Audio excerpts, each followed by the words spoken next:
Welcome back, everyone. Sorry we had to cut our break a little bit shorter than we promised or communicated earlier on. I hope you did. I saw a couple of you went to the lounge tables and you did interact with our audience there. Something I think we could explore even with this session. In case we're out of time, we can also explore that facility.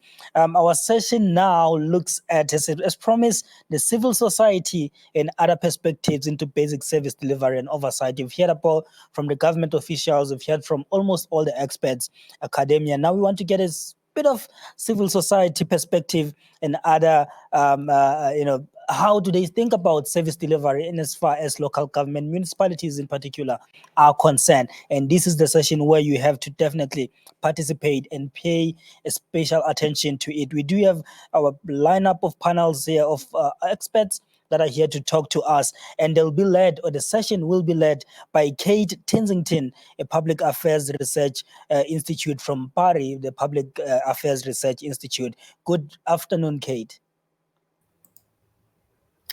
Good afternoon. Hi, thanks for having me. You're most welcome, Kate. I won't introduce yourself. I want you to shine, right? I want you to introduce yourself and take it away with your panel. Is that fine? Sure, thanks. Go ahead. So today's session, I think it's the last session for the day and actually for the whole conference. So thanks to everyone who's attending.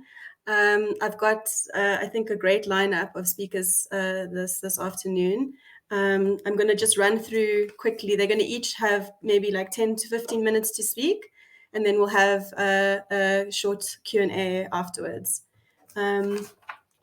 So just to go through them first, just to introduce them before we get started properly, we have Ms. Shumani Luruli. She's the program coordinator at Planact, which is an urban development NGO based in Johannesburg. She's been there for almost 20 years and has considerable experience in social facilitation and in training in the area of local governance. Then we also have Dr. Tracy Ledger. She's the head of the Energy and Society program at PARI. She's researched and written as well extensively on local government and access to basic services, particularly around access to electricity for low-income households. Then we have Mr. Jan van Schalkwyk. He's an executive at the Auditor-General's office, and he's also got a long-standing career there. He's also currently the chair of the global task team that deals with professionalization in the community of public sector auditors. And then finally, we have Professor Stephen Friedman. He is a research professor in the Faculty of Humanities at the University of Johannesburg. He's also a well-known columnist and public intellectual in South Africa who's written quite extensively on the topic of service delivery, which I think he's going to touch on today. So yes, let me hand it over then to Shumani to kick us off.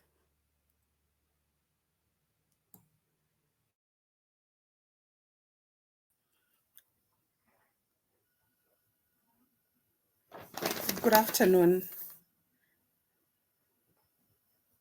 I hope I'm audible enough. As indicated, my name is Shumani Luruli. I'm working for the organization called Planact. And it's true, I've been there for the longest time. It's been fun doing work at Planact with all the communities that we work with. And it has been a pleasure to see local government evolving in the work that we are doing every day. For me today, I just wanted to share with you briefly about the work that we are doing that is all about the oversight, social accountability, which forms part of the a bulk of the work that we do as Planact. But this specifically is a tool that we are using as civil society organization to look at the issues around basic services and the oversight part of it. We have been in the field working with communities identifying and helping communities to understand the whole issue around public participation. And for us, public participation meant not just ticking the box or just adding the numbers. For us, public participation meant you need to have specific or targeted, meaningful participation. And with that, the whole issue around basic services became our niche. Because specifically when you look at informal settlements, the issue of service delivery are very problematic, and they are still a problem even today. But we realized that when we introduced social audits, it helped on several fronts. Maybe what I can talk that are the things that I picked up when we introduced social audits within these communities. It helped them to understand what services are they that they are receiving and how are they receiving them. Because you'd understand whenever people asked questions, is there any services? People say there's no services. Whereas we know and we have seen that municipalities will bring water, municipalities will respond on issues of sanitation. But people couldn't understand when we talk about services. So when we introduced social audits, it helped a lot because it says to them, how are you receiving water? How are you receiving sanitation? And once they identify that, okay, these things are there in our community, then it helped them to start looking at who is behind it and how are they doing it. Social audit gave them that opportunity to understand the procurement processes municipalities have to go through to get those services to them. Although we know that when we talk of informal settlements and talk basic services, we are talking of temporal services. We know that those temporal services, or in other areas they will say it's emergency services, but we know that those services have been there for years, and we know that there is money that is being spent for that. So social audit helps us to talk about, are we getting value for money? We know the Batupili principle. Are we getting value for money? If water is coming in, and is it coming in on the right time? So our social audit method has helped communities to try understand the procurement specifications, the tender specification, to say, if you are being given this service and it's through a contracted service, this is how it should look like, and these are the specifications. And well and good, when we made sure that the communities understand, it also helped officials who were working with us on this to also see the gaps that are there in their tendering system. Because some of it, you would realize that the tender will come out, but it's not specific responding directly to the needs in the community. We had a very interesting one when we did our social audits with Ekurhuleni.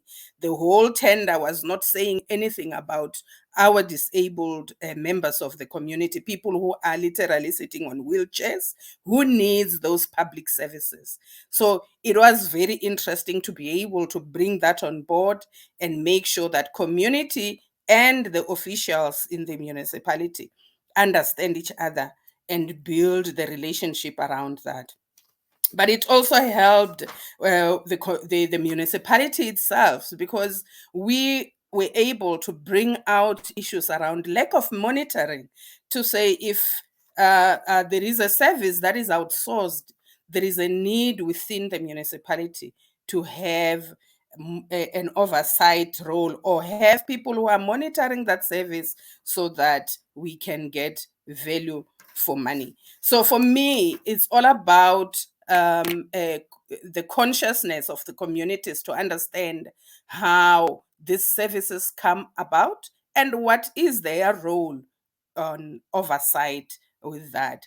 But, fast forward 2020, when we realized that this tool can no longer be used as we want to use it, because with social audit, we go out to the communities. They are the ones who go around monitoring the services themselves. They go around checking all those specifications that are supposed to be there. And they will be the ones going to the municipality and sharing their findings. So 2020, because of COVID, we realized that we needed to also continue with the monitoring, but also make sure that the information and the data that we are collecting still is valuable and authentic. So we used, I think you have heard Tando talking about this Asivikelane campaign.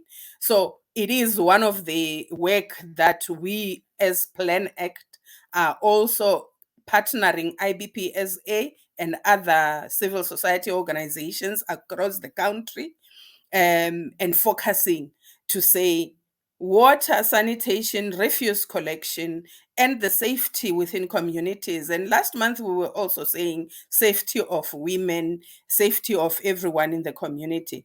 It should be a priority. And through our Asivikelane campaign, we are using that. We are collecting real-time data. We are collecting evidence every day. We are still looking at the outsourced services to say, is this still value for money? What is happening? What is wrong? But with that, there is a bigger part of it. When you talk about basic service delivery, there is an issue around repairs. There is an issue around maintenance. It is well and good that government can come and say, we are bringing these services here. And surely we appreciate, we are happy, but what about maintaining it? Surely most of you have seen when you go around, even the townships, not just informal settlements alone, even townships, you have seen that when you go around, you will see taps, water running through the streets. You will see blocked sewage lines. Moreover, you will see dump sites all over. So that is an issue that we are always bringing to the attention of the metros that we are working with, but also bringing it as an attention to the communities to say, let's come up with plans and ideas of how can we handle this, how can we deal with the problems. So yes, we have realized that basic services are very important, but there is a level of responsibility that both municipalities and communities can come together and collaborate and work towards ensuring that this work is done properly. I think with what I wanted to share, Kate, if I may say, was just that. I don't know if I need to elaborate more Thank further. you. No, that was great. Thanks so much, Shumani. Yeah. I think that's a lot of food for thought. And something, I think the work of Planact and other urban development NGOs who are doing these kind of social audits, it's a really exciting way of engaging. And yeah, I think thank you so much for that. Next up, we've got Dr. Tracy Ledger. Tracy, do you want to go? Hello, everyone.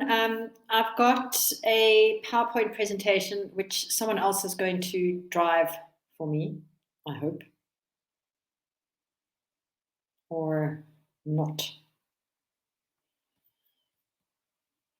Okay. All right. There's brilliant. All right. So what I wanted to talk to you about, we've got a short presentation, is about the issue of access to basic services, where we've been doing quite a lot of work over the last couple of years. Excuse me, notably in respect of access to free basic electricity. Can we have a look at the next slide?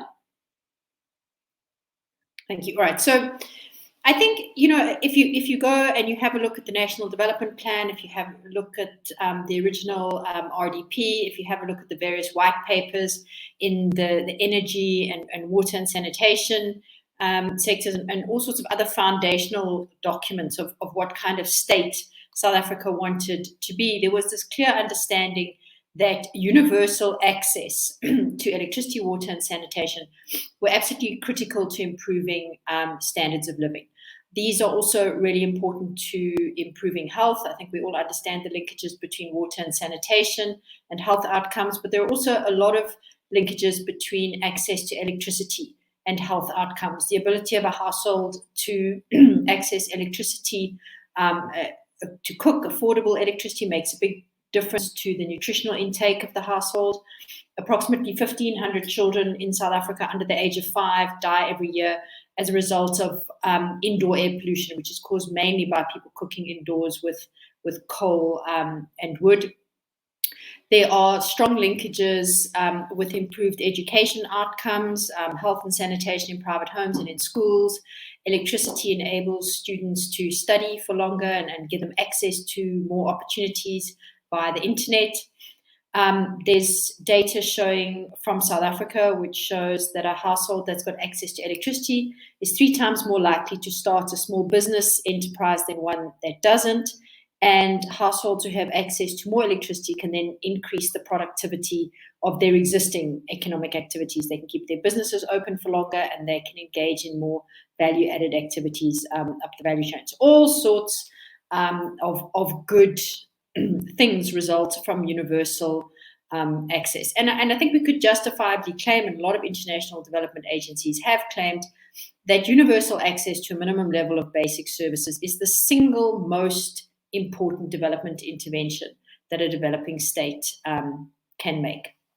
So the main focus in our policies to date, so in theory, South Africa has policies for universal access to electricity, water, and sanitation. But how have we approached the implementation of these goals? Well, the main focus to date is the rollout of new infrastructure. This is the infrastructure maintenance backlog that we've been talking about. The municipal infrastructure grant is very important towards addressing the backlog, and the focus really is all on infrastructure. But while new infrastructure is obviously essential to access services, you can't get water or electricity without the basic infrastructure in place. It's very far from sufficient to just install infrastructure. It's what happens after the infrastructure is installed that is much, much, much more important to ensure universal access. And there really are 2 things there. The first thing is infrastructure maintenance, which my colleague has touched on, and the affordability of services. And I think just to add, in terms of infrastructure maintenance, the maintenance backlog across water, sanitation, and electricity and local government has been estimated at somewhere near to 400 billion rand. And that's almost the entire operating revenue budget of local government. So there are absolutely no plans whatsoever for how this should be funded. Under the current fiscal framework, this is meant to be funded out of own revenue, but there's no prospect that this is possible. In the current financial year, the total budget across all local municipalities for repairs and maintenance, remember repairs are different from maintenance, is a mere 27 billion rand, which is nothing compared to that backlog. And municipal infrastructure in many places has been rated by the South African Institute of Civil Engineers as not fit for purpose. Can we look at the next slide?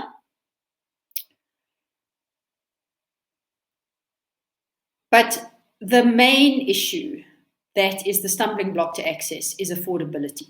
We have in South Africa, we have a services access policy that is effectively a combination of free units and paid for units.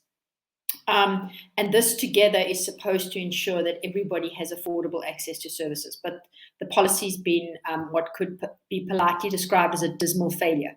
So once a user has a services connection, the single biggest barrier to access is the cost of the service relative to household income. And I think it's important that we remember that affordability is a relative issue. You can't say, 100 Rand or 500 Rand or 1,000 Rand is affordable. Something is affordable only when you have considered it in the context of not just household income, but the overall position of the household and the other demands on household income. So the data actually suggests that a significant number of South African households actually can't afford to pay anything for services or no more than a tiny amount of services. Why? Well, 55% of households live below the upper bound poverty line. And 25% of households, that's almost 4.3 million households, live below the food poverty line.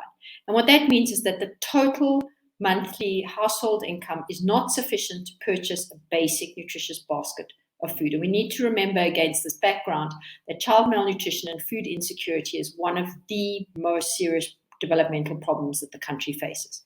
So the effective result is that millions of households are choosing between food and electricity, and whichever one they choose is detrimental to development goals. If they choose the electricity over the food, they're worsening household malnutrition. If they choose the food over the electricity, they're foregoing economic opportunities. So neither of those choices is going to further us down the road to our national development goals. And I think it's important, you might think, 100 Rand or 150 Rand might be a reasonable amount to pay for services. It's important to remember that in a food compromised household, 150 Rand a month is the difference between child malnutrition and no child malnutrition on the household food budget. So when we deny poor households and micro enterprises access because they cannot afford to pay, we're not just disadvantaging those individual households. We're actually undermining our entire development agenda, which is to all of our benefit. And consider education. We all think of education as a critical input into development. We would never consider a policy that says you can only access education if you can afford to pay for it, because we understand that there's a benefit for everybody in that. In theory, we have a free basic services policy, but it has two main flaws. First of all, it only benefits a tiny minority of households, and the level of the services provided is far too low to generate meaningful development benefits. Let's have a look at the last slide. So what could we do? Well, the first thing we need, and that's why I'm glad there are a lot of public sector economists in the room, is we need a change in attitude. And that change in attitude that's required is that access to sufficient quality and reliable services for poor households and micro enterprises is as important for achieving our development goals as access for business. We all talk about we need to have infrastructure and good quality, reliable and affordable services for manufacturing and mining and industry. And of course that is important, but it is just as important for achieving our developmental goals that poor households and micro enterprises have access to those services as well. We need a sustainable and implementable solution to deal with the maintenance backlog. It's not going to help if all our wonderful plans, for example, to address the electricity supply problems are addressed if the electricity can't actually arrive where it is needed.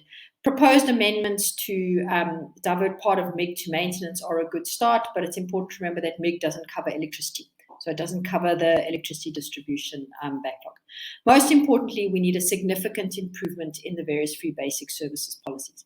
We need more free services to more households. And once again, this should be viewed as investment expenditure and not as charity, because it facilitates a significant number of pro-poor development outcomes.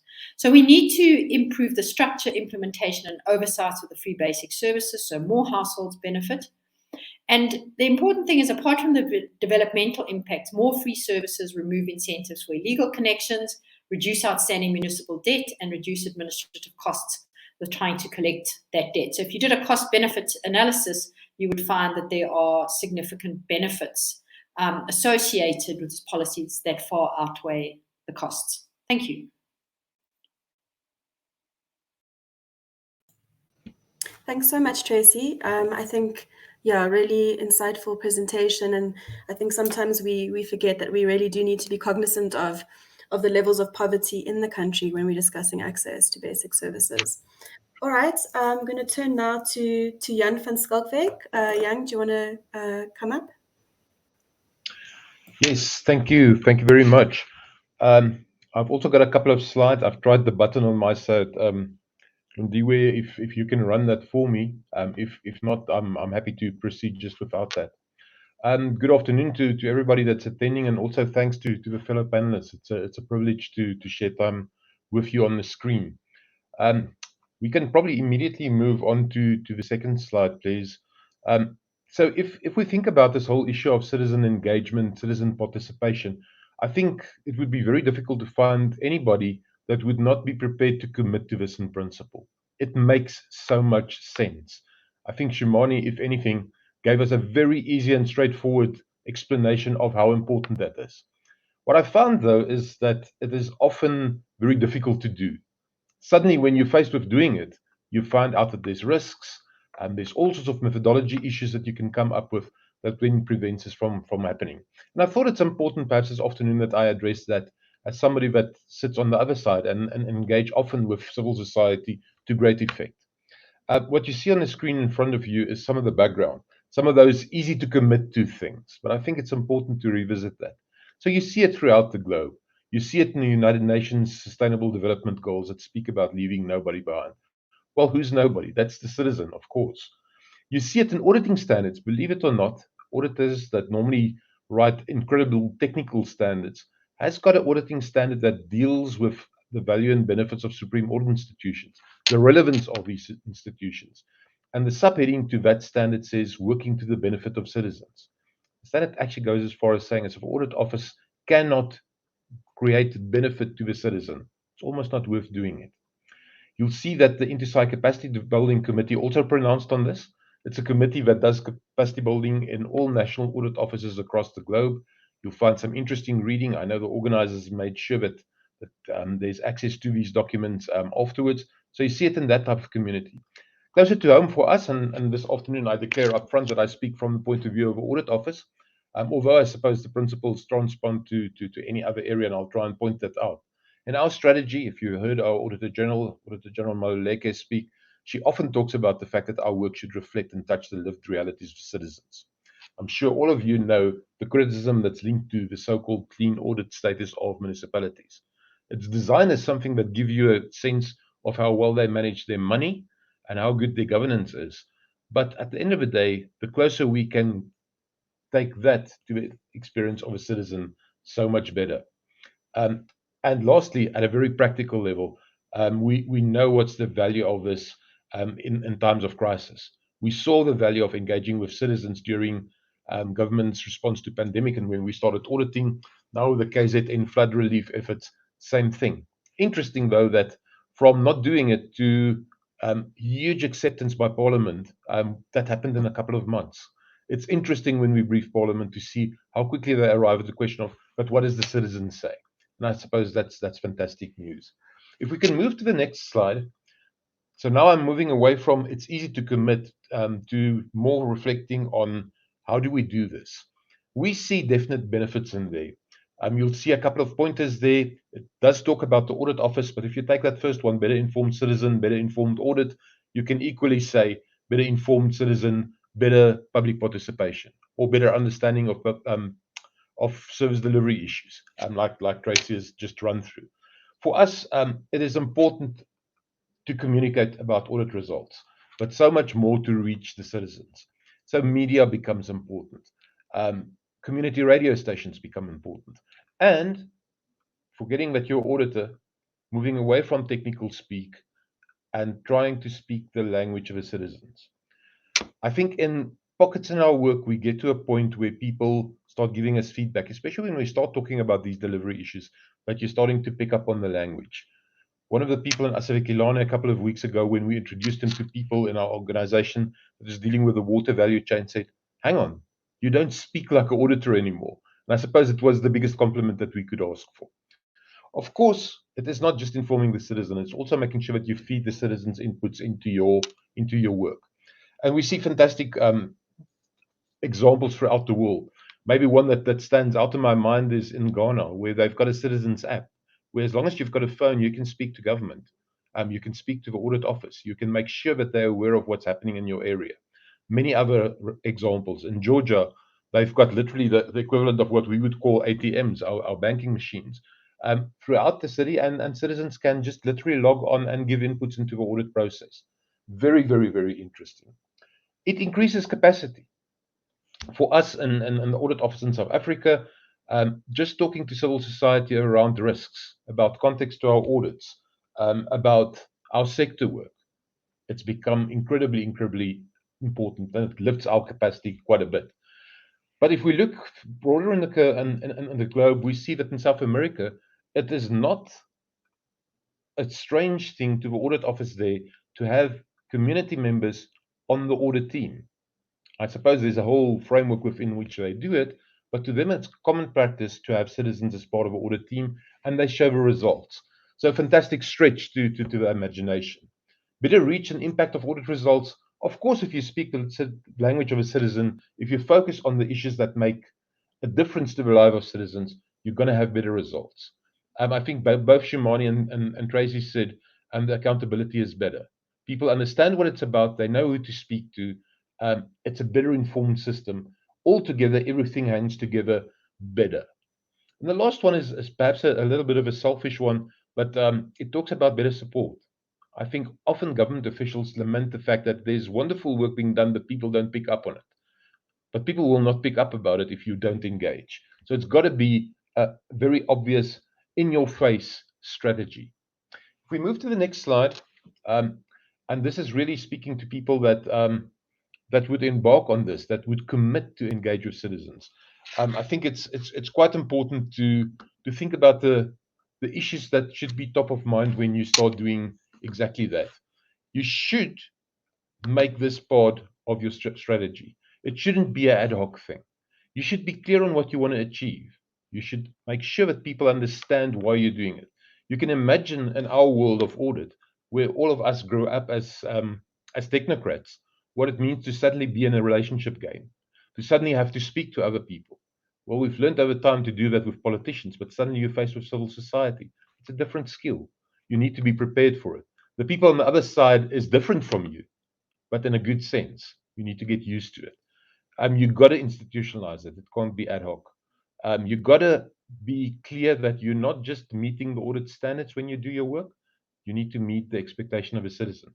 Same thing if you sit in DPME. I'm sure that there is standards of performance management, but you also got to say beyond that, there's the expectation of a citizen. Risk management for auditors, that's always a cool way to think about relationships. If you get into trouble, how do you deal with that? But quite frankly, in experience, I think as long as you do this in a mature way, if your heart is in the same place, if you're worried about our democracy and the rights of the citizens, I think that sort of thing happens almost automatically. There's a slide just after this one, if we can move to that also deal with these considerations. And I suppose the point that I'm trying to make in that regard is just that think about this, plan for it, make sure that it is absolutely integral in your systems. So one of the things that I can speak about in this area is to reflect on our audit colleagues that sit in the side of India. India is probably one of the best in terms of citizen engagement and social audits that's conducted by the community. And we were so impressed how this got entrenched throughout the system. If you speak to the audit office in India, they'll tell you that because their auditors battle to understand the methodology of civil society, the methodology of social audits, they've crafted the equivalent of auditing standards for social audit, just for the pure sense that that would help their auditors to better relate. And that's a massive undertaking, but it was worth it. If you look at the results that they get in India, that's even more impressive. In some provinces where social audit is almost a legal requirement before projects can be signed off, you see fantastic reaction. You can imagine if you go to a community and say, well, we're going to build a dam, and you can be quite explicit on what the picture in front of you should be in phase 1, phase 2, and phase 3. Imagine the power of a community that comes back to you and say, after phase 1, what I see out there is not the picture that you agreed with me. You can pick up the phone and you can intervene.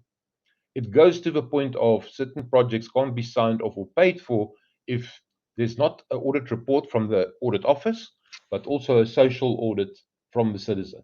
And that's immensely, immensely powerful. I want to go to the last slide. I think originally the intention was that I should speak more about social audit. And I actively tried to manage down the expectation. I'm not going to pretend that I'm a social audit expert. But social audits make sense. I think Shumani referred to the work that was done in Ekurhuleni, and as an audit office, we handled that as a pilot project, and we learned a lot. Fantastic information that came through. It's a deep dive. It's a small area within a municipality where you do an absolute deep dive and you get the experience of the citizens. And I'm sure Shumani will talk at length about the results that came out of it. It was very interesting to see how the municipality responded to that deep dive. It's got limitations though, and for me, there's an interesting response in what Asavikilani is doing. I've used them as the example. I think if you speak to the people at Asavikilani, will say to you, well, that's not a social audit. I think the term they use is a bottom-up diagnostic. It's a lighter touch than a social audit. It still gives you information, but the coverage, the spread is just immense. From an audit office point of view, it means that you're not just getting a deep dive on a specific area, but you're going to get a good sense of what happens across a whole metro. I think about what's happened in eThekwini now with flood relief. You immediately got a sense of how people are affected, how well services are coming through, how well flood relief is there. So for me, there's the value of social audits, definitely valuable, but I think we should also think about the bottom-up diagnostics, the coverage. Can we get a broader message through to an audit office, to a government department, to a municipality? That evolution to me is something that is definitely worthwhile out there. So again, not trying to take up too much of a time. I think the sooner we get to Q&A, the better. Let me just say this: it's absolutely worth engaging with citizens, civil society, social audits. All these things mean a lot. It's different. It's going to challenge you, especially if you're an auditor. But it's a good challenge. You're going to walk out of there a better person, a better auditor. The results are going to be better, and that you're appointed for, that thing that we call a mandate, it's going to be executed much better. Thanks for the opportunity, Kate. Thanks so much, Jan. A really interesting presentation, and I think, yeah, when we think about audits, we do think about it as being something that's very technocratic. But what you've spoken about in terms of trying to bring in community and residents, and the kind of work that it takes, because it does take work. You've got people on different sides with different language, norms, ideas. So trying to bring that together, I think, really interesting to hear about some of the work that's going on with your office. All right, so next up we have Stephen Friedman. Stephen, would you like to come up?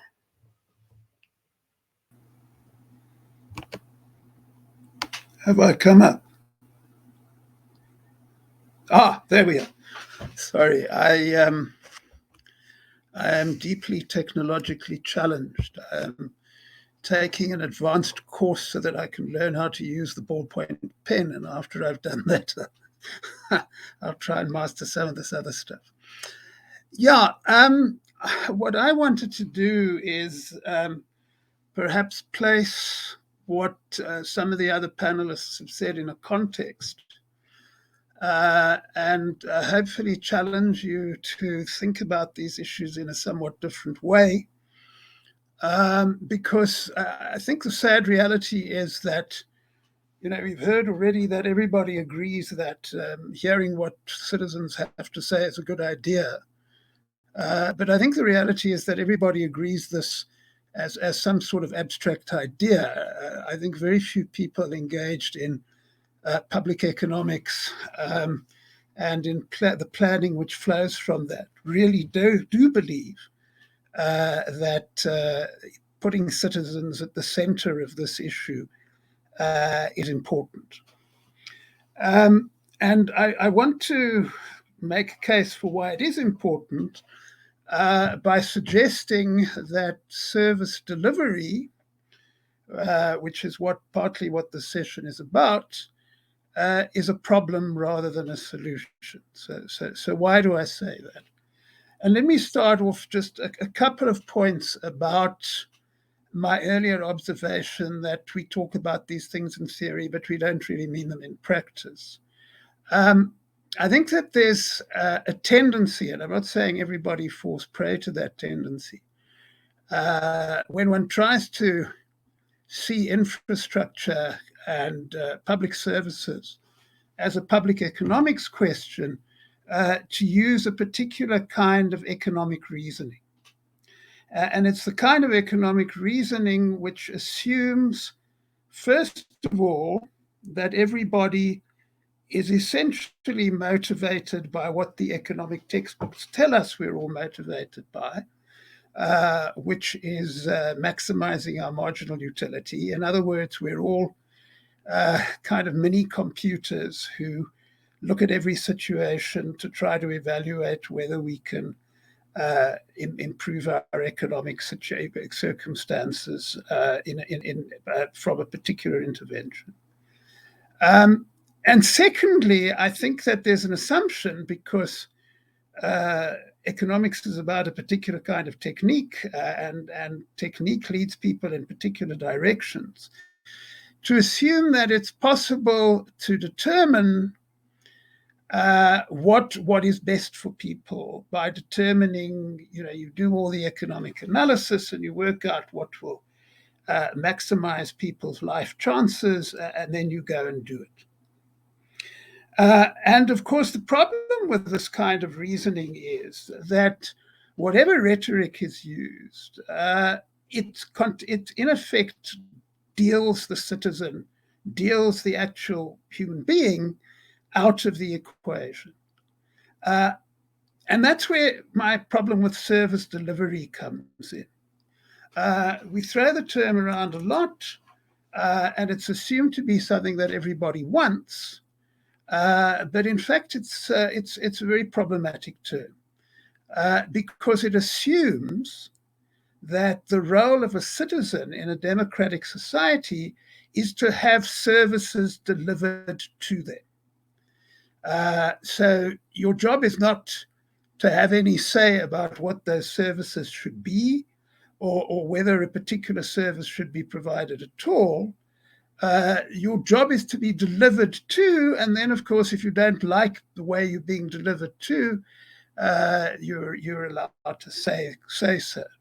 But you're not allowed to say that you don't want to be delivered to, because you actually want some control over your own life, and you want some control over the circumstances in which you live, which you cannot have if you're being delivered to.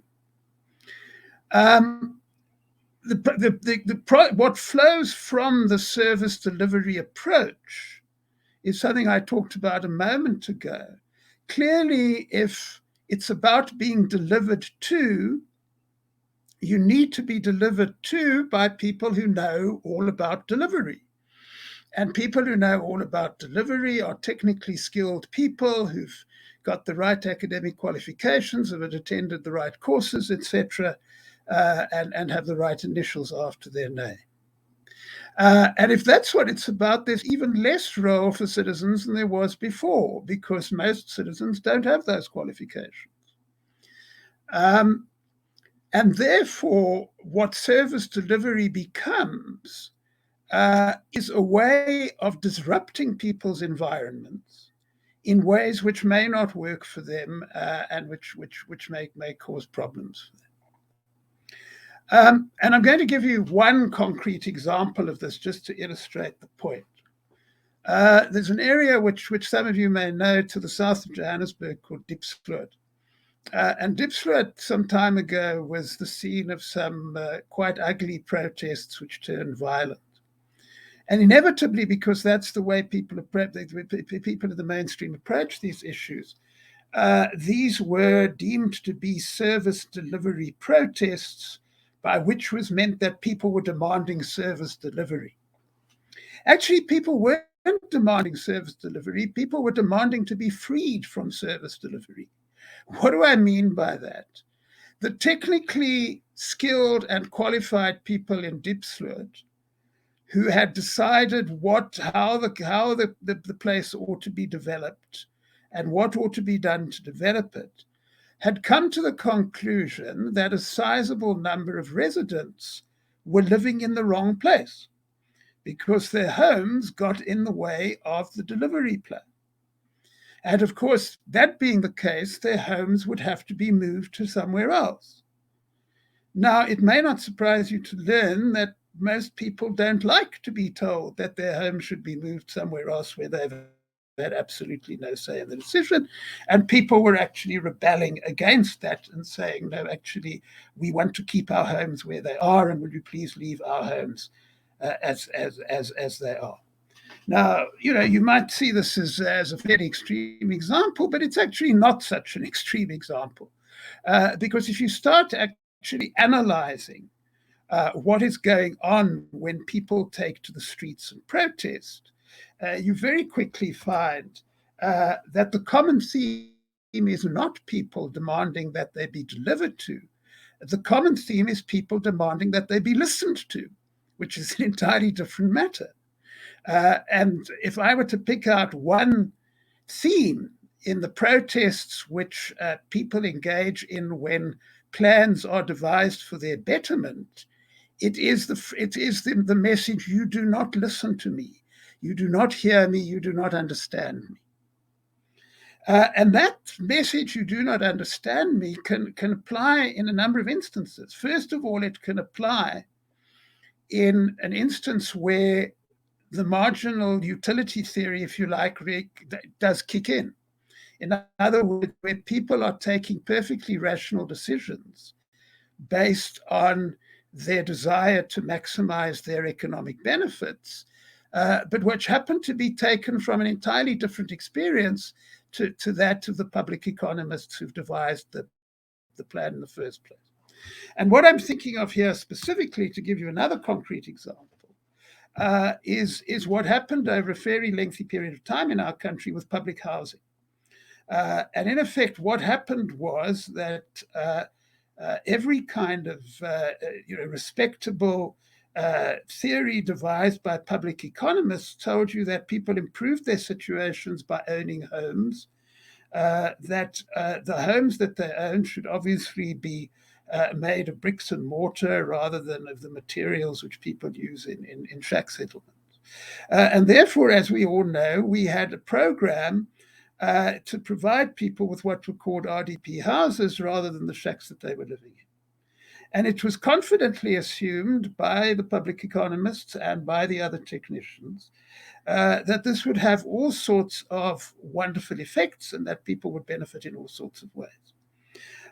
What we found happening in very many instances is that people would take the first opportunity they could to sell the RDP house and go back and live in the shack. And if you did any investigation to this, you will know that they were doing that because their understanding of what was economically rational for them was a great deal more sophisticated than that of the people with the fancy degrees.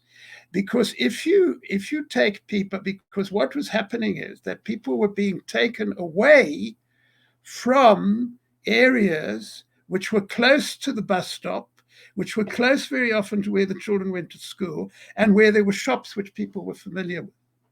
And in effect, what you were doing in the belief that you were actually improving the circumstances is that you were actually cutting people off from those kind of linkages, such as transport, such as access to facilities, which they needed in order to live their lives. So that is one example. But there are many other examples in which the assumption that the people who are being delivered to share the priorities of the people who are delivering to them must be seriously questioned. There are all sorts of ways in which people make life choices and decisions which may not fit the latest economic textbooks, but which are entirely rational and entirely reasonable given the circumstances in which they live. And unless we understand these a lot better, then we continue to have the situation in which we have public infrastructure programs, and they very rarely produce the outcomes which they're supposed to be produced. Of course, the problem of the assumptions that I mentioned is not the only reason why this happens. One other reason why it happens, which takes us into a whole other set of discussions, but which is relevant to the discussion, is that very often we misunderstand the role of local governments in this process, and we misunderstand what is happening in local governments very often. Because very often what is happening in local governments is that because we have an economy to which there are huge barriers to entry, which means that if you're a young, enterprising person in a township or a shack settlement, your chances of actually getting in on the economy, no matter how smart and no matter how energetic you are quite limited. people who are able to very often go into public life and into local government in order to maximize those possibilities. And therefore, you find that infrastructure programs and public service programs, etc., are very often subject to a whole lot of calculations by politicians, which stem from the nature of our economy and our society. But even in that case, the antidote, it seems to me, the only antidote to that is effective an effective role for citizens, because ultimately the only people who can ensure that politicians who are elected to serve people really do that are the citizens who they're meant to serve. So I'm out of time, but the point that I'm trying to make is that what some of the other panelists have been talking about in this discussion is not some sort of add-on luxury which we can add to our technical programs in order to make us feel good or to make us feel that we're in sync with the latest thinking. They will determine whether public infrastructure projects actually produce public benefit or not. And therefore, if we start thinking beyond service delivery and start thinking about public service, which sounds like a very small change, but it's actually a very big change, because service delivery assumes that these very smart technical people will deliver things to people. Public service assumes that if you are in the public realm and you start with the assumption that you are there to serve the South African public rather than to deliver to them, to me, that would be the starting point of an approach which would enable our infrastructure problems to start producing some of the social and economic benefits which the theories tell us that they're supposed to produce. Thanks. Thanks so much, Stephen. I think that's a lot of food for thought and provoked us to think a little bit more about some of the terminology and the concepts we use. I think what you've done and you're advocating for greater public participation in decision making. I think also the principle of first do no harm, which I think sometimes gets lost in some of the development projects that take place.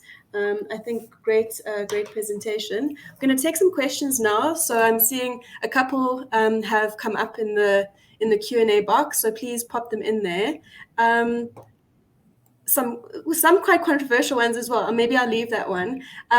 What I wanted to ask maybe to Shumani first, what would you say, because I think what's come out, and it's true, that the how to do public participation and how to involve residents and communities more is sometimes where things can be a little bit difficult, or where there's challenges. So what I would ask you is, what would you say to municipality, to local government generally, who's maybe people who are skeptical of this involvement of residents and communities? What are some of the things you would tell them to try to get them on board?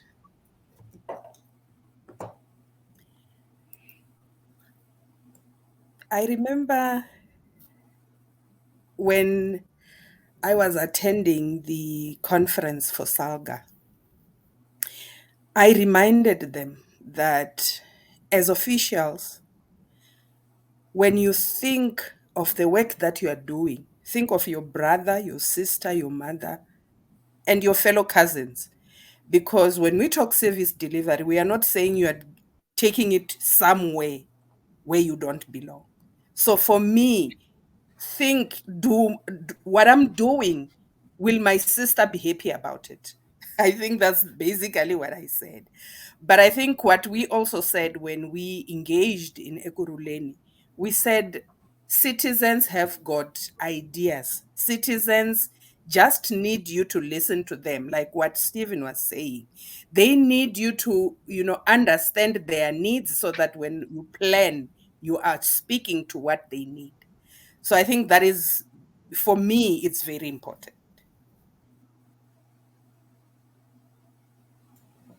Thanks. Yeah, I think that's really important to bear in mind. I've got a question. Well, it's not so much a question, it's a comment, but I guess whoever wants to maybe jump in on it. It's from Tumi Jale. She says, in my community, people have big yards, yes, perhaps with mud houses or houses that are falling apart. Instead of upgrading and developing areas where people already reside, RDP houses have been built kilometers away from the village. These houses are now neglected and vandalized because there are no shops, roads, clinics, and basic necessities that people need. And I think that is something we see quite often where housing is built, but there's no other social facilities being built around there. Does anyone want to maybe comment on what Tumi's raised? Yeah, I can, should I? Yeah, go for it. Yeah, look, I mean, obviously I agree because I said exactly the same thing in my presentation. I think there's one other issue here which I didn't talk about, which is quite important. And that is very often we don't realize, and I think that this problem with RDP houses is one of the consequences of that. We don't realize that our supposedly technical and neutral understanding of how economics works and how society works is loaded with all sorts of prejudices and biases. And one of the prejudices and biases, which is very common in this country when we talk about housing and we talk about public services, is the idea that we will be a happy country when everybody is a suburbanite. Okay. That really what we all want to be and what we all should be is suburbanites. And of course, suburbanites don't live in shacks. Suburbanites live in nice, neat houses. And that kind of thinking leads people to assume that those houses which the questioner is talking about are actually what meets people's needs. It's not based on what Shumani was talking about. It's not based on a serious discussion with people about what their needs are. Just to illustrate this, and I don't want to go on too long, about what it costs us in development terms. In the 1990s, there was an institution called the National Housing Forum, and it brought together everybody. It brought together political parties, civic associations, businesses, everybody you can imagine. And the National Housing Forum spent 5 years debating how we get mortgage finance down to poor people. Okay. And there was one problem with this 5-year discussion. And the problem was that every bit of evidence we had showed that poor people didn't want to touch mortgage finance with a barge pole. There was I could go into the details of why this was so, but basically it was because housing was oversold to people in townships when it became legal to buy.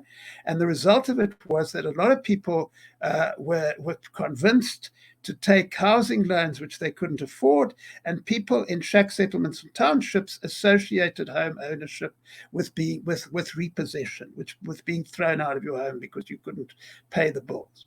And now this is not a discussion of housing policy, but the point that I'm making is that if we spend 5 years debating how to get something to people which people in the suburbs have, and that we therefore assume that people in townships and settlements believe that it meets their needs, then we're never going to come up with plans which actually do meet people's needs, because we're not listening. We're simply assuming that suburban reality describes everybody's view.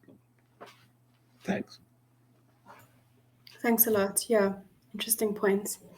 So I'm looking at the Q&A here. We've got a question here about the IDP.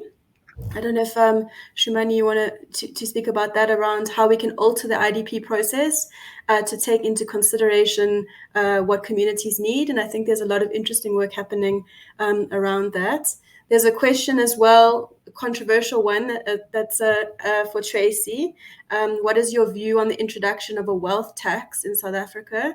I think we have to be careful of thinking that the only reason why we're not having the kinds of delivery of basic services is a money one, but it is obviously. So maybe if you want to, Tracy, comment on that, or how we fund it, maybe is the question here. How are we funding this universal access?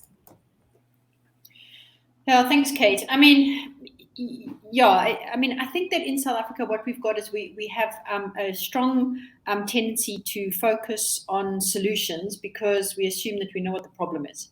Everyone says, we all know what the problem is, let's just do a solution. And what we end up with is a whole lot of solutions looking for problems.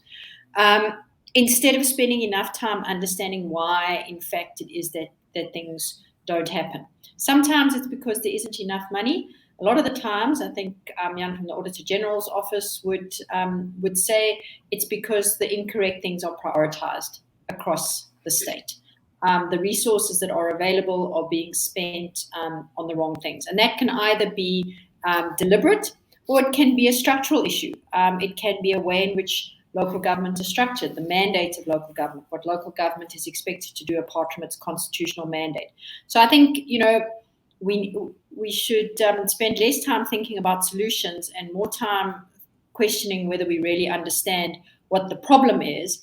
And, reflecting on what Stephen said is how do we do problem diagnosis? Do we put a group of so-called experts in a room and let them decide what the problem is?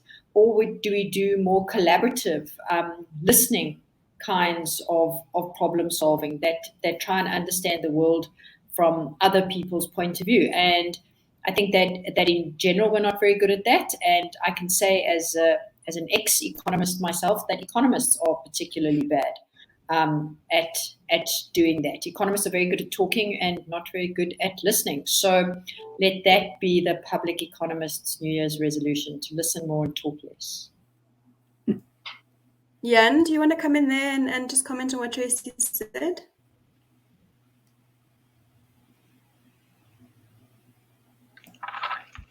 I think Tracy's covered this, eh? I think spot on. So let me not waste time. I think there's more questions that we can address. I'll side with Tracy on this one. Okay, thanks. Shumani, do you want to pick up the question about the IDP process and how maybe that can be shifted a little bit to be more, it's supposed to be participatory, but we know that there's challenges with the process, so maybe you can touch on that. Thank you. The beginning of the year, when it was the cycle for public participation for these processes, the IDP and the municipal budgets, what we did was to make sure that, one, we run sessions with communities, because what we have realized, it's very important that when communities participate in these processes, they've got information. So for me, the alteration that needs to happen is before municipalities go into public meetings, they should have made those documents available for communities. But there is something very interesting that the communities that are participating with us, you will know that across the country we have settlements that we are working with and different partners. What we found out when we spoke to communities to say, how was your experience this year when we look at the processes? Because we went all out to make sure that people participate in those processes. How were your experiences? And the greater part of it was that it is still talk shop. It comes up, we are given information. We are not being given an opportunity to give our value input in that. So it will be very important to see the IDP process as a process of engagement, not of a process where you just come in one day, you tell people what to do. And what we are saying now with the citizens, what we are going to do is to take this IDP document now and say, what is in it? What does it say to me? And start, engaging on that specifically. Because we have seen several years that the IDP will be there, the process will be done, we stamp it off, and the document goes and gather dust somewhere. And those projects that have been said will be there, it will happen. They won't happen. 5 years comes, they leave. and new faces come in and they start a process again. So what we are saying is, starting from now, when we have engaged and we have seen what the document is saying, we need to even follow it. What one community did was to say, "Councillor, please come and talk to us. Show us what the IDP is saying about us in this community. And when we have identified it, we are going to follow up." So they made an example to say there was an issue around roads. They went to JDA to say, "Tell us, when are you starting this project? How are you going to do it? And what are the issues that needs to happen before you come to the ground?" So we are getting people interested to handle or to work with the document and the process, to make sure that they participate in the process, and meaningfully so. It is true, it has been a process that has been happening, and at some quarters it has always been, it's well and good. People will go and toy on the street, and we'll just continue as we have been doing. But we have realized that engaging with that and going full force into the document itself, it will help citizens to make the difference. Yeah. Thanks so much, Shumani. Yeah, great. That's really fascinating. There's a question here. It's sort of a question for Jan. Someone here is not happy with the AG audits. They've been exposed to them over the last 5 years. I'm still to have a response to the question from them on the impact and outcome that was achieved instead of compliance-linked approaches to ill-suited accounting and financial processes. Wow. Okay. So I don't know if you want to respond to that. I think it comes to a broader. It comes to a slightly broader criticism, I think, of the compliance-driven approach of it, which we see, which, like I think in other sessions, has been raised as well. So maybe you can just defend the office. I don't want to defend the office. I don't think there's a reason to defend the office. I'm sorry that you don't like that, but maybe I can convince you to think differently. And I think Shumani already hinted at that in the previous response. We're all part of a bigger ecosystem here, and that whole ecosystem need to hang together. So whether it's Parliament that passes an act, whether it is Treasury that tell us how we need to manage the finances, like Accounting Standards Board that talks about the rules of accounting, we that audit against that, judiciary that need to take consequences, all of us got to hang together. We all got to have the same vision, we all got to have the same citizen-centric approach. So I would say it, and I would say it with a smile to Ahmed, don't shoot the messenger. I'm doing what I'm doing within the ecosystem. The whole ecosystem's got to hang together. I think it's important to talk about that, though. I'm the first one who would say that there's space to think differently about compliance. There's space to think differently about citizen engagement. There's lots of things that we can think of differently. Stephen challenged us to think very differently around this whole issue of service delivery. And that's necessary. That's how we're going to build a robust state. But we must all play together. If you, Kate, allow me to play defense on the office, I think it's very easy to criticize an individual audit report. But an audit report is a very specific thing. It is driven by standards. But there's more deliverables than just that. There is a reason why the office goes further and do a state of a nation type report, the so-called general reports, because it allows you, free from standards, to reflect on trends, root causes, etc. I think if one reads that, you see that there's progression. The fact that in the last 2 or 3 years we're able to reflect on best practices rather than just problems shows that there's movement. If you look at the recent powers that were allocated to the AGSA, which, by the way, is not to throw people in jail, but to hold them accountable, you'll see that the material irregularities that we've raised has not gone to the extent of issuing a certificate of debt. It's convinced accounting officers to actually do their jobs. I would challenge people to go to our website and look at what we report on material irregularities, see the substance of issues in there, but also see the good reaction from accounting officers to that. People that realize that they're in the wrong, that they need to fix. And of course, it's constructive to all of us if they fix. There's no sense to penalize a person that can still fix. That's fixing the system. So, Ahmed, I would challenge you to read those things and, of course, get hold of me and debate this further. For me, the biggest challenge would be we need to all hang together. If we say that things are wrong, let's find a solution together. And again, it's the whole ecosystem that we need to play. Everyone in his area of expertise. I'm not going to try and pretend that I can do what Stephen does, but I'm sure Stephen's also not going to pretend that he's an auditor. Let's all do our bit, but bound together by a better South Africa. Thanks, Kate. Thanks, Jan. Great response. Another question here, or sort of a comment, and I think maybe, Tracy, this is sort of what you were talking about in your presentation. To me, saying there's a method used to solve local problems called the problem-driven iterative adaptation method. This method allows people to identify the problem and work together to solve it in bits and pieces, instead of thinking up solutions to problems not fully defined. Do you think that this is a problem we have in the country in terms of how we approach things? Yeah, as I said, I don't think we spend enough time on thinking about what the details of the problem, and a large part of that is whose input we take in understanding what the problem looks like. So there is sort of a global movement, and the World Bank is one of the organizations that has embraced this concept, which is to understand public reform, which is what all of these things are when we're talking about it, improving what happens with the audit, improving what happens with the IDP, budget, planning. It's all about public sector reform. And this approach is about conceptualizing public sector reform, not so much as sort of developing technical solutions, but primarily is about problem solving. And the thing about problem solving is it means you're generally agnostic about the solution.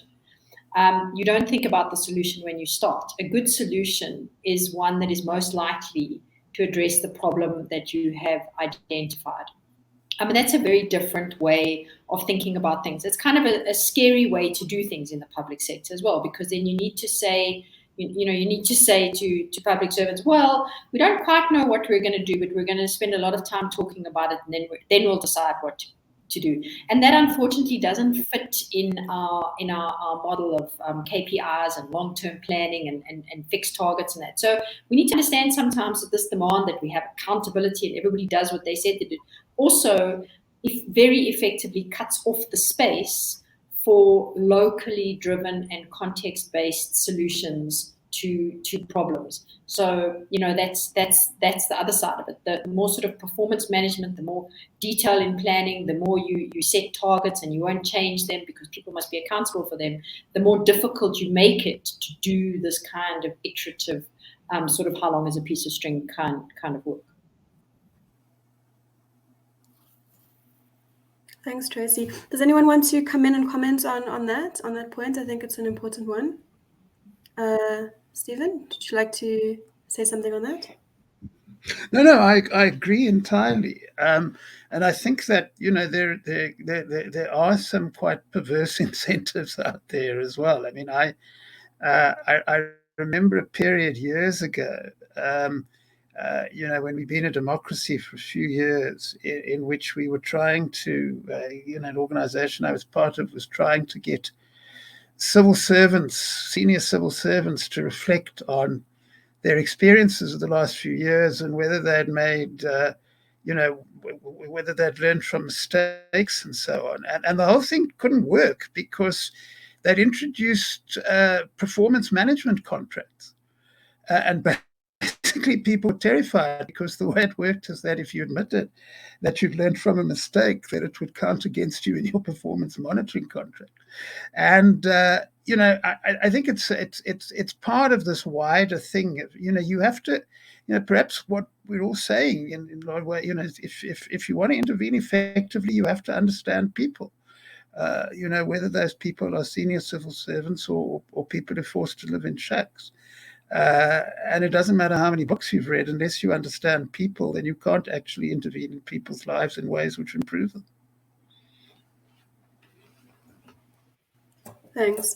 Yeah, I think that's a good point, and I think it's something that speaking to local government officials, it often is really difficult to make mistakes, which means it's difficult then to be creative or to be innovative in trying to come up with different ways of doing things, because you're often sort of hamstrung in terms of what you're able to do, and you're worried about what happens if you make a mistake. So I think it's true that we do need to have a little bit more leverage in terms of allowing our civil servants to do things differently in the space.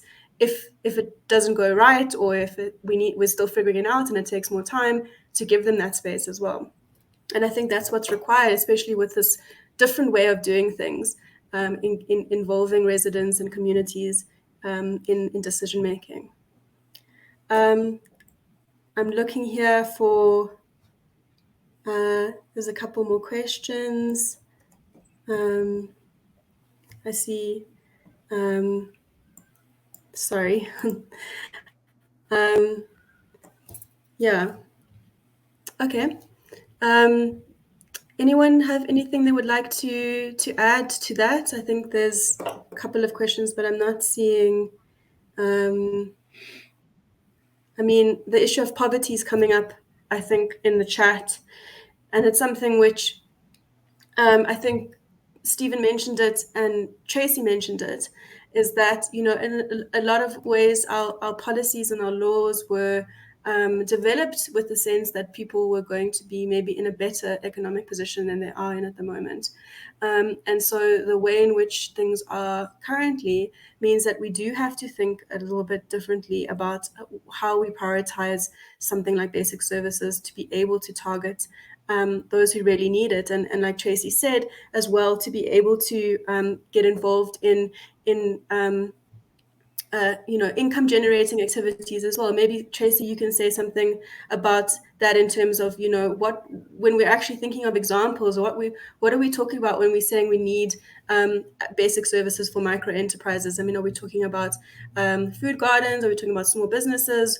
Like, what are the things that require these and are maybe struggling with access because of various reasons?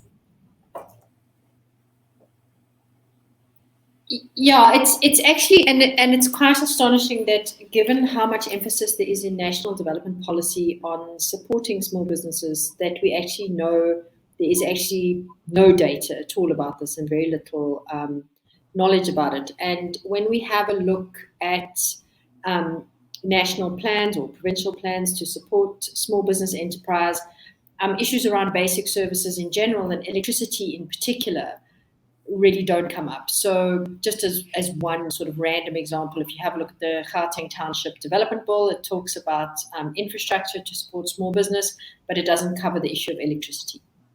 And the vast majority of business enterprises require access to electricity. They require access to electricity that is reliable and that is affordable. And just from my own particular background, having a look at the agricultural sector and small-scale farmers, the ability to access electricity is absolutely critical to almost every single agricultural activity that takes place up the value chain. You need to pump water for irrigation, you need temperature control for lots of animal husbandry products, you need automation, you need to be able to store and cool products. There's a lot of emphasis in the state on getting people into agro-processing and moving up those value chains as a way to increase the returns from farming. It's impossible to engage in almost any single agro-processing activity unless you have access to quality, reliable, and affordable electricity. But this never, ever, ever comes up in a policy document, and it's a very, very big gap that we need to address. Thanks, Tracy. Yeah, really important issue that. All right. Well, I think we've come to the end of the session. I'd like to thank all of the speakers for being with us, and to everyone who's watching. Thanks so much for joining us. And I'm going to hand it over now to the studio. Thanks. Kate, thank you so much for facilitating such a session. I wish I had you throughout since Tuesday. You do my job quite easily, quite engaging, and you had quite a mixture of speakers there. Some very, straightforward views that had been offered, and I like how our audience have participated throughout the session, and it shows the quality of the audience that we had. Also, it shows how important the contributions that we had received from our panel of audience or a panel of experts coming there from you, Kate. Thank you so much profusely, and thank you to all the experts that contributed to this session. Highly appreciated, Kate. Thanks so much. It was a pleasure here. You are most welcome, and thank you to your panel. All right, now we shift a gear slightly. We're gonna go to our closing session, so meaning you will have to leave this session and join the other session on the other side. And from that session, we're gonna have Ronette is standing by to give us some message, as well as we would have trying to get the Deputy Minister to talk to you, to talk to us online. So stay put for that. But before you leave this session, make sure that you complete the poll. Is up, and you can start thinking about completing the survey as well. That's a nice top right puzzle-like icon. You can click and start completing that survey. But for now, you can go ahead and complete the poll. Let's see you on the other session. So leave this one and let's join you to meet you on the other side.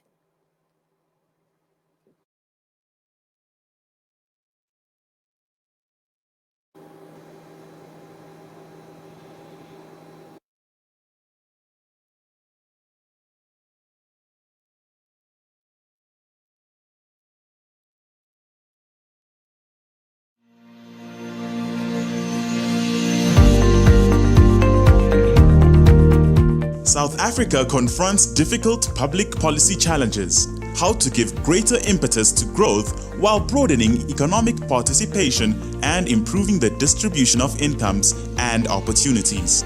The Winter School is an opportunity to cast a spotlight on some aspects of the economic policy and development challenges, while drawing on experience from elsewhere and reviewing key principles of public economics and policy analysis. The Winter School will bring together graduate students from many of our universities and several countries, and young economists in the Treasury and other departments. We hope we can encourage enthusiasm about public economics while debating some of our most difficult and pressing challenges. It was very useful because it brought the theory in public economics with the practice, and actually people who have expertise in practicing the tax policy. So the greatest thing about the Winter School is definitely the networking with members from the National Treasury as well as the students. My experience as a bursary student has been absolutely phenomenal. The communications between the students and the National Treasury on time, and they absolutely make me feel welcome within the unit. So I'm very happy to be part of an institution like that. Treasury has really done an amazing job with the GTAC to attract students. Young economists as well as actuaries and accountants that are here are really showing their characteristics and what we can do for the country in the future. One of my favourite parts of the Winter School is the opportunity we had to interact with other young economists as well as professionals from the field and various sectors, from the private sector as well as the public sector.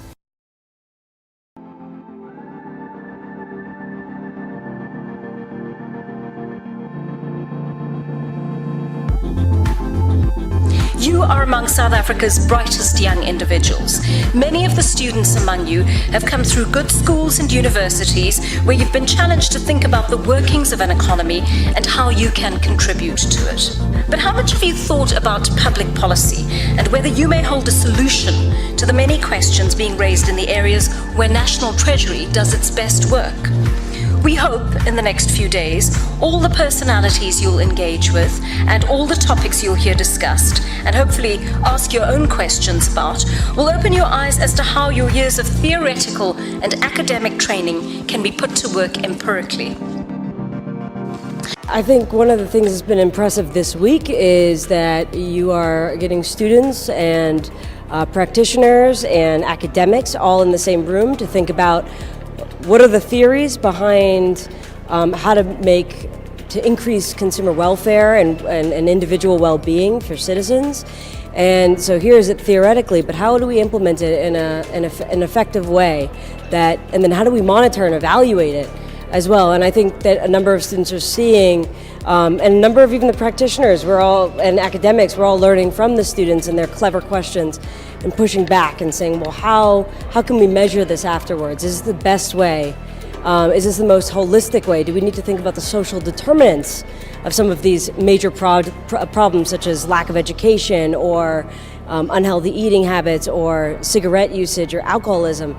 And I think that's where we start, is having those larger discussions, and then and being able to put that, in both a theoretical framework and then a substantive implementation kind of mindset and aspect. This program has very much changed my views on public economics, in a sense that we have presenters that have shown us insight on how economics behavior affects tax in general, affects things like education, and also affects how the government sets policies within the education system and the study and the stats and all those things.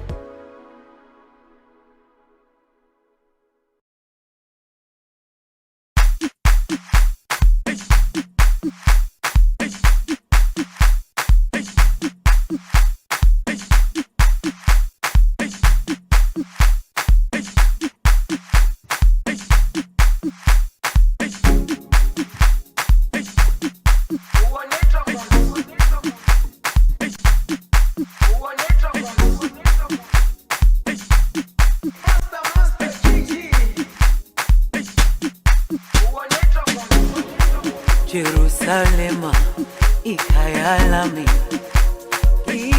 ilondoloze uhambe nami zungangishilana Jerusalema ikhaya lami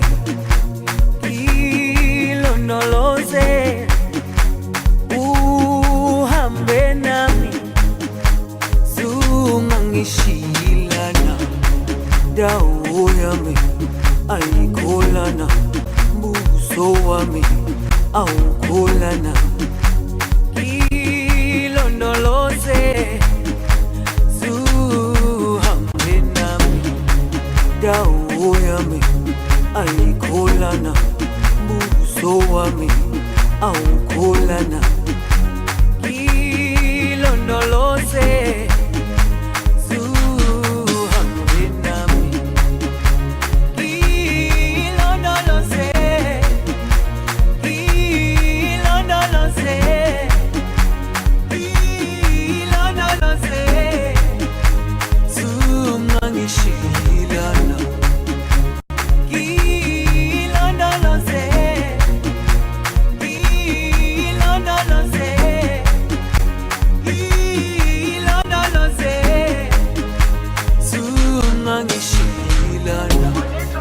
dawo yami ayikholana buso wami awukholana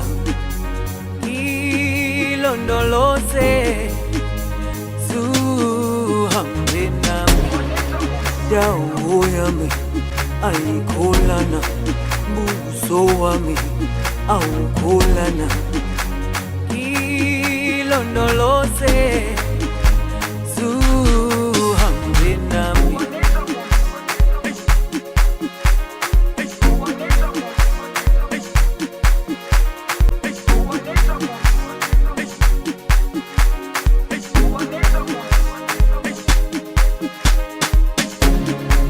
Jerusalema ikhaya lami ilondoloze uhambe nami zungangishilana Jerusalema ikhaya lami ilondoloze uhambe nami zungangishilana dawo yami ayikholana buso wami awukholana